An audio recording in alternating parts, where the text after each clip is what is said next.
আসসালামু আলাইকুম দর্শক, গুরুত্বপূর্ণ একটি সংবাদে বলা হয়েছে যে সাংবাদিক দম্পতি সাগর সরোয়ার ও মেহেরুন রুনি আত্মহত্যা করেনি, বরং তাদের হত্যা করা হয়েছে।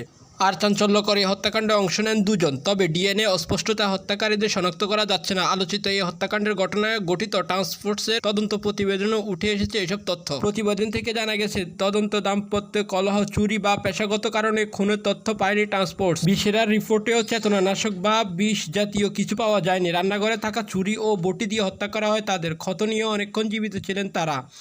আগে থেকে বাসায় কেউ ছিল না, আর জোর করে কেউ প্রবেশও করেনি। 2012 সালের 11 ফেব্রুয়ারি রাতে চাঞ্চল্যকর এই হত্যাকাণ্ড ঘটে। দীর্ঘদিন এই মামলা তদন্ত চললেও কোনো কিনারা হয়নি। শেখ হাসিনা সরকার পতনের পর এই মামলা তদন্তভার গড়ে টাস্কফোর্সের হাতে। নতুন করে 7 সাংবাদিক সহ 12 জনকে জিজ্ঞাসাবাদ করে টাস্কফোর্স। গত 22 এপ্রিল হাইকোর্টে দাখিল করা হয় টাস্কফোর্সের প্রতিবেদন। দর্শক, নতুন ভিডিও পেতে অবশ্যই ফলো দিয়ে পাশে থাকবেন।